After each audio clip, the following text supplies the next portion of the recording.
அதிகமான கிரகங்கள் வந்து 8ஆம் இடத்துல இருந்து அதோட தசம் ஏதாவது 2 திசைகள், இப்போ 4 கிரகம் வந்து 8ஆம் இடத்துல இருக்குது அப்படின்னா அதோட 2 திசைகள் வந்து உங்களோட வயசு காலகட்டத்தில் வரும் பட்சத்தில் அது வந்து பெரிய சக்ஸஸை கொடுக்கும் உங்களுக்கு. ஓகேங்களா? என்னன்னா ஃபஸ்ட்டு வந்து கொஞ்சம் படுத்தி வைக்கும், கொஞ்சம் அது தொடர்பான அந்த கிரகங்கள் தொடர்பான இதை வந்து ஒரு ப்ராப்ளி ஃபர்ஸ்ட் ஹாஃபில் உங்களுக்கு வந்து அது கஷ்டத்தை கொடுக்கும். அதே உங்களோட செகண்ட் ஹாஃபில் பார்த்தீங்கன்னா அந்த கிரகங்கள் தான் உங்களுக்கு பெரிய லெவலில் தூக்கி விடும்.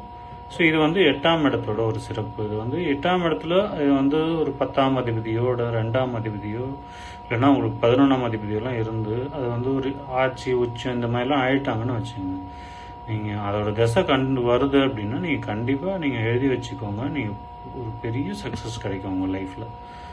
ஓகேங்களா? நீங்கள் 8ஆம் இடத்துல இருக்குது அப்படி இருக்குது இப்படி இருக்குன்னா பயப்படவே தேவையில்லை. என்ன கொஞ்சம் படுத்தி வைக்கும், கொஞ்சம் நாள் வந்து இழுத்தடிக்கும் தர உங்கள் சக்ஸஸ்ஸு கண்டிப்பாக நீங்கள் வந்து நிச்சயமாக சக்ஸஸ் அடைவீங்க. நிறைய பேரோட ஜாதகத்தில் பாருங்கள், பெரிய பெரிய ஆட்களோட ஜாதகத்தில் பாருங்கள். எடுத்துக்காட்டாக வாரன் பஃபெட்னு இருக்காரு இல்லைங்களா, அவரோட ஜாதகத்தில் பார்த்தீங்கன்னா 8ல் வந்து 3-4 கிரகம் இருக்கும். எடுத்து பாருங்கள், நீங்கள் வேணால் எடுத்து ஆன்லைனில் ரெஃபர் பண்ணி பார்க்குறோம். மிதுனத்தில் இருக்கும்னு நினைக்கிறேன் அவருக்கு. ஸோ பார்த்தீங்கன்னா அந்த மாதிரி அதிகப்படியான கிரகங்கள் இருக்கும். அது வந்து அவர் தான் நம்பர் 1 பணக்காரர். சரிங்களா?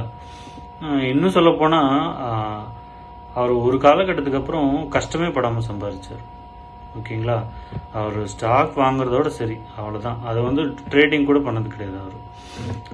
நிறைய பேர் ட்ரேடிங்லாம் பண்ணி நிறைய ஃபெயிலியர்லாம் ஆறாருங்க இல்லையா, அதெல்லாம் கூட இல்லை. அவர் இன்வெஸ்ட் பண்ணுறதோட சரி, அவர் கோடிக்கணக்கில் காசு கொட்டுது. அவர் இப்போ தான் ரிட்டையர் ஆக போகிறேன்னு சொல்லி அறிவிச்சிருக்காரு.